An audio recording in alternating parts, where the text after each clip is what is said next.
जय श्री राधे दोस्तों, केपी की वाणी चैनल में आपका स्वागत है। माता रानी का आशीर्वाद पाने हेतु कमेंट में जय माता दी अवश्य लिखे। वहीं अगर आप महाकाल के भक्त हैं तो कमेंट में हर हर महादेव अवश्य लिखें। यकीन जानिए माता रानी संग महादेव की कृपा आप पर और आपके पूरे परिवार पर अवश्य ही बरसेंगी और आप सब परिवार स्वस्थ एवं सुखी रहेंगे। साथ ही आपकी सभी मनोकामनाएं माता रानी की कृपा से अवश्य ही पूर्ण हो जाए। आज मैं आपको जनवरी के महीने में जिन 7 भाग्यशाली राशि के जातक के विवाह के योग हैं उसकी जानकारी दूंगा। साथ ही आपको कुछ प्राथमिक जानकारी भी दूंगा और राशि अनुसार से भी जानकारी दूंगा कि क्या उपाय आपको करने चाहिए। इसके अलावा ग्रह गोचर की स्थिति और फिर ग्रह गोचर से जिन 7 भाग्यशाली राशि के जातक के जनवरी 2025 में 16 जनवरी से लेकर 31 जनवरी के मध्य योग हैं उसकी जानकारी दूंगा। इसमें आपको जनवरी 2025 की विवाह मुहूर्त की भी जानकारी दूंगा। आइए उससे पहले मैं आपको बता दूं कि अगर आप केपी की वाणी से संपर्क कर विवाह की कुंडली बनवाना चाहते हैं तो आप संपर्क कर सकते हैं। हमारा संपर्क नंबर 8521835670 है 8521835670। तो इस नंबर पर आप संपर्क कर सकते हैं और विवाह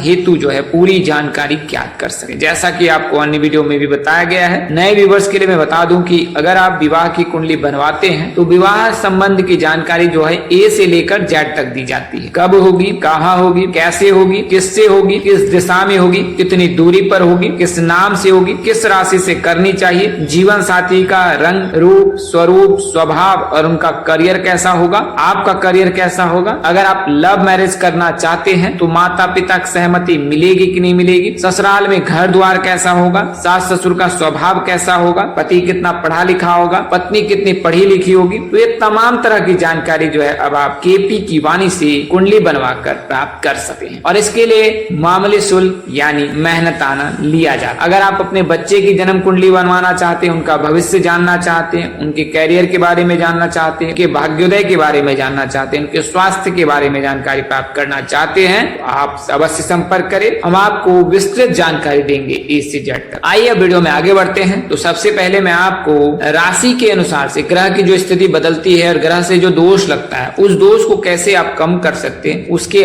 उपाय बताता हूं। तो जब कभी जातक के माता पिता विवाह प्रस्ताव के लिए बाहर जाए लड़के देखने या उनके परिवार से मिलने तो थोड़ा सा गुड़ खाकर और पानी पीकर जाए, है ना। और थोड़ा सा गुड़ जो है आपको वहीं पर छोड़ देना है घर में ही। उससे चाहे तो बिटिया प्राप्त कर सकते हैं या लड़के प्राप्त कर सकते हैं। अगर सूर्य की वजह से विवाह में बाधा आ रही है तो आप रोजाना सूर्य देव को जल चढ़ाएं और उस समय ओम सूर्याय नमः यही सूर्य स्त्रोत से तेजो रस जगतपति अनुकंपा माग्नाकारे दिवाकर इस मंत्र का भी आप उच्चारण पाठ कर सकते। यदि मंगल के चलते दोष आ रहा है तो चांदी का चकोर टुकड़ा या तो आप चांदी के जो है हनुमान जी निर्मित करा लें और उसे आप धारण कर लें। अन्यथा आपके जो कुंडली में दोष लगा है उस दोष का निवारण आप अवश्य करा लें अगर दोष परिहार नहीं हो रहा है। वहीं तांबे का एक चौकोर जमीन में दबा देने से सूर्य की बाधा समाप्त हो जाती है। ये आप घर के बाहर अदृश्य स्थान पर दबाएं ताकि किसी को ज्ञात न रहे। शनिवार के दिन जो है बहते जलधारा में जो है आप नारियल बहाएं, काले तिल बहाएं का प्रवाहित करें तो इससे शनि की बाधा समाप्त हो जाती है, राहु की बाधा समाप्त हो जाती है। वहीं अगर आप शनि समेत सभी अशुभ ग्रहों से मुक्ति पाना चाहते हैं तो हर शनिवार के दिन जो है जल में काले तिल मिलाकर भगवान शिव का अभिषेक करें। अगर राहु केतु के चलते दिक्कत आ रही है तो शनिवार के दिन जो है बहती जलधारा में नारियल प्रवाहित करें जटा वाला। साथ ही आप स्वान यानी कुत्ते जो है उसको भोजन करें। काले घोड़े की नाल का छल्ला सीधे हाथ की मध्यमा उंगली में धारण करने से भी जो है शुभ प्रभाव मिलता है। हालांकि केपी की वाणी किसी प्रकार के रत्न शास्त्र को बढ़ावा नहीं देता है। आप स्वेच्छा से अपने विवेक से ही रत्न धारण करें। अगर किसी कन्या के विवाह में बाधा आ रही है तो सोमवार के दिन स्नान ध्यान करने के पश्चात श्वेत वस्त्र धारण करें और गंगा जल से भगवान का अभिषेक करें, दुग्धाभिषेक करें और तत्पश्चात 5 जटा वाला नारियल जो है ओम श्री वरप्रदाय नमः मंत्र का जाप करके शिवलिंग पर उसार के वहीं पर रख दे और फिर ओम सुमेश्वराय नमः मंत्र का 1 माला जाप यानी 108 बार जाप करें और उस समय अपनी मनोकामना भगवान शिव से करें। यकीनन आपकी मनोकामना पूर्ण होगी। अब मैं आपको कुछ प्राथमिक जानकारी दे देता हूं। तो प्राथमिक जानकारी कुछ इस प्रकार से 2 कन्या का विवाह एक समय हो सकता है परंतु एक साथ में। कभी कभी ऐसा देखा जाता है 2 बहनों की शादी एक ही मंडप पर कर दी जाती है तो यह किसी प्रकार से शुभ नहीं माना जाता है। इसका आप अवश्य ही ध्यान रखें। द्वार भेद और आचार्य भेद अवश्य ही रखना चाहिए। एक समय में दो शुभ कार्य करना शुभ नहीं माना जाता है, यानी कि एक ही समय में दो शुभ कार्य नहीं करें। कन्या के विवाह के अनंतर पुत्र का विवाह हो सकता है, परंतु पुत्र विवाह के अनंतर पुत्री का विवाह 6 महीने तक नहीं हो सकता। पुत्री विवाह के बाद भी पुत्री का विवाह न करें। 1 वर्ष में सहोदर भाई अथवा बहनों का भी विवाह शुभ नहीं होता है। वर्ष भेद जरूरी है। समान गोत्र और समान प्रवर वाली कन्या के साथ विवाह निषेध है, इसका ध्यान रखें। विवाह के पश्चात 1 साल तक पिंडदान, मृतका स्नान, तिल तर्पण, तीर्थ यात्रा, मुंडन, प्रेतानुगमन आदि चीजें ना करें। विवाह में छींक का भी दोष नहीं लगता है। वैवाहिक कार्यक्रम में स्पर्शास्पर्श यानी छुआछूत का भी दोष नहीं लगता है। वैवाहिक कार्यक्रम में चतुर, द्वादश, चंद्र ग्रह नहीं है। वैवाहिक कार्यक्रम में छींक का भी दोष नहीं लगता है। विवाह हेतु षष्ठी, अष्टमी, दशमी और शुक्ल पक्ष की प्रतिभा तिथि का परित्याग करना चाहिए। अब मैं आपको राशि अनुसार से उपाय बता देता हूँ। तो अगर आप मेष राशि के जातक हैं तो आपने हनुमान जी की पूजा उपासना करनी है और मंगलवार के दिन लाल चीजों का दान करें। रोजाना हनुमान चालीसा का पाठ। अगर आप वृषभ राशि के जातक हैं तो सोमवार, शुक्रवार के दिन जो है कच्चे दूध से भगवान शिव का अभिषेक करें और साथ ही माँ दुर्गा चालीसा का पाठ करें। मिथुन राशि के जातक हैं तो आप भगवान गणेश जी की पूजा उपासना आराधना करें। मोदक, दुर्वा और मालपुए उन्हें अर्पित करें। कर्क राशि के जातक हैं तो आप भगवान शिव जी की पूजा उपासना आराधना करें, उनका अभिषेक करें। जलाभिषेक, गंगा जल से अभिषेक, दुग्ध से अभिषेक कर सकते हैं। साथ ही आप शिव चालीसा का पाठ। अगर सिंह राशि के जातक है तो रोजाना प्रातः काल स्नान ध्यान के पश्चात जल में कुमकुम, गुड़, रोली मिलाकर, लाल रंग के फूल मिलाकर जो है भगवान सूर्य देव का अभिषेक करें या उन्हें जल का अर्घ्य दें। माँ दुर्गा की पूजा उपासना करें, भगवान गणेश की पूजा उपासना करें और गणेश चालीसा का पाठ। अगर आप तुला राशि के जातक हैं तो आप माँ दुर्गा की पूजा उपासना करें, उन्हें श्रृंगार की वस्तु में भेंट करें। साथ ही आप जो है राधा कृष्ण मंदिर जाकर जो है माता रानी के दर्शन करें। अगर आप वृश्चिक राशि के जातक हैं तो आप देवों के देव महादेव की पूजा उपासना करें, हनुमान जी की पूजा उपासना करें और मंगलवार के दिन जो है हनुमान मंदिर जाकर जो है हनुमान जी के दर्शन करें। वहीं अगर आप धनु राशि के जातक हैं तो आप भगवान विष्णु जी की पूजा उपासना आराधना करें। पीले रंग के वस्त्र अधिक से अधिक धारण करें। मकर राशि के जातक हैं तो आप भगवान शिव जी की पूजा आराधना कर सकते हैं। जल में काले तिल मिलाकर या फिर जल में भांग के पत्ते मिलाकर जो है भगवान शिव का अभिषेक करें। कुंभ राशि के जातक भी कुछ इस प्रकार से प्रयोग कर सकते हैं, ये उपाय कर सकते। मीन राशि के जातक हैं तो भगवान विष्णु जी की पूजा उपासना आराधना अवश्य करें, साथ ही विष्णु चालीसा का पाठ करें। इस उपाय को करने से जो है शीघ्र विवाह के योग बनते हैं। आइए मैं आपको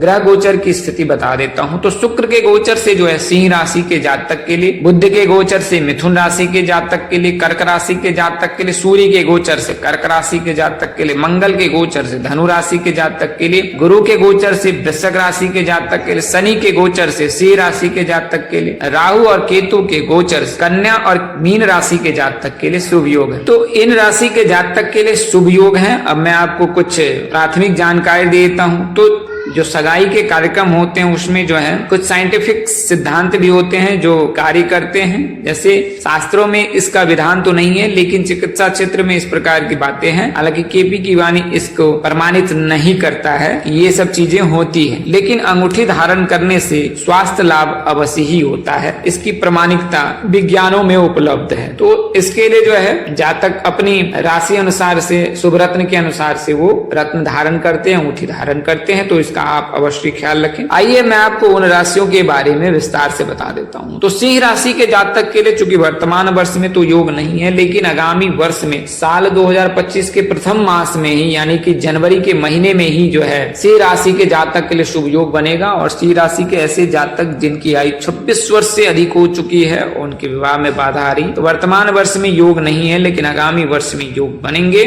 और उस समय जो है सिंह राशि के जातक के पूर्व दिशा से विवाह के योग है। MKS नाम के जातक से विवाह के योग बनने वाले हैं, उनसे रिश्ते आ सकते हैं। वहीं अगर हम बात करें अगर सिंह राशि के जातकों के लिए, तो तुला राशि के जातक आपके लिए शुभकर हैं। तुला राशि के जातक के साथ आप परिणय सूत्र में बन सकते हैं, ये श्रेष्ठकर हो। इसके अलावा जो है मिथुन राशि के जातक के लिए भी शुभ योग है जनवरी के महीने में साल 2025 में। अगर आप मिथुन राशि के जातक हैं, आयु 24 वर्ष से 29 वर्ष के मध्य है, तो आपके लिए शुभ योग है। जनवरी का महीना, फरवरी का महीना, दोनों ही महीना शुभ है और इन दोनों महीनों में आपके परिणय सूत्र में बनने के योग बन रहे। बात करें नाम अक्षर की तो एस नाम के जातक, जी नाम के जातक, बी नाम के जातक आदि से जो है आपके परिणय सूत्र में बंधने के योग हैं। अगर आप मिथुन राशि के जातक हैं, वहीं अगली जो राशि है कर्क राशि है, कर्क राशि के जातक के लिए भी शुभ योग है। अगर कर्क राशि के जातक है तो गुरु कर्क राशि में उच्च के होते हैं, गुरु एकादश भाव को देख रहे हैं तो कर्क राशि के जातकों के लिए शुभ योग बन रहा है। इसके अलावा जो है बुध के गोचर से भी कर्क राशि के जातक के लिए शुभ योग बन रहा है। सूर्य के गोचर से भी कर्क राशि के जातकों के लिए शुभ योग बन रहा है। तो अगर आप कर्क राशि के जातक हैं तो साल 2025 का जनवरी महीना आपके लिए बेहद ही शुभ रहने वाला है। वहीं बात करें विवाह मुहूर्त की तो जनवरी के महीने में 16, 17, 18, 19, 20, 21, 23, 24, 26 और 27 इन तारीखों को जो है जनवरी महीने में विवाह मुहूर्त है। तो आप अपने हिसाब से तिथि का चयन कर सकते हैं। इसके लिए आप स्थानीय पंडित व ज्योतिष से भी संपर्क। कन्या राशि भी इसमें शामिल है। जनवरी के महीने में कन्या राशि के जातक के लिए भी शुभ योग है। अगर आप कन्या राशि के जातक हैं तो भगवान श्री विष्णु जी की पूजा उपासना आराधना अवश्य करें और बुधवार के दिन हरे रंग के वस्त्र पहने, साथ ही बुधवार के दिन जो है भगवान गणेश जी की पूजा करें, आपको अवश्य ही लाभ प्राप्त होगा। ए नाम के जातक, एस नाम के जातक, डी नाम के जातकों में से कोई एक नाम के जातक के साथ आप परिणय सूत्र में बंधने वाले। अगली जो राशि है वो जो है मकर राशि है, धनु राशि है और मीन राशि है। तो अगर आप मकर राशि के जातक हैं तो आपके लिए भी शुभ योग है। जनवरी 2025 में जब शनि मार्गी हो जाएंगे 15 नवंबर को, उसके पश्चात से फिर मकर राशि के जातक के लिए शुभ योग बनेगा। दिशा जो है इनके लिए पश्चिम हो सकती है। दूरी जो है क्यू नाम के जातक, एच नाम के जातक। अगर आप मकर राशि के जातक हैं तो कुंभ और मीन राशि से विवाह करना श्रेष्ठ कर होगा। इसके अलावा मीन राशि के जातक के लिए भी जनवरी का महीना बेहद शुभ रहने वाला है। इस दौरान मीन राशि के जातक परिणय सूत्र में बन सकते हैं,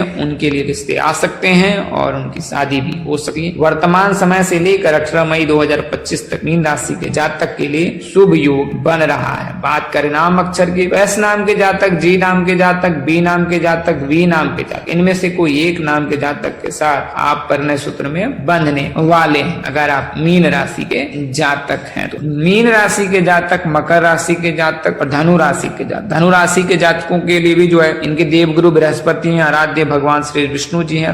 धनु राशि के जातक पर भी कुल मिलाकर जो है मीन राशि की तरह ही जो है लाभ प्राप्त होता है अगर आप धनु राशि के जातक हैं। तो ये तो 7 भाग्यशाली राशि के जातक रहे जिनके लिए जनवरी 2025 में शुभ योग बन रहा है। अगर जानकारी देने में अपने अनुज यानी मुझसे कोई गलती या त्रुटि रह गई हो तो कृपया मुझे क्षमा ही कर दीजिएगा। मेरी कोशिश आपको सत्य और सही जानकारी देने की रहती है। आप सलाह अथवा परामर्श देना ना भूलें। आज के लिए इतना ही, अगले वीडियो में फिर मिलेंगे। तब तक के लिए नमस्कार। जय श्री दोस्तों, जय श्री कृष्णा, जय माता दी, जय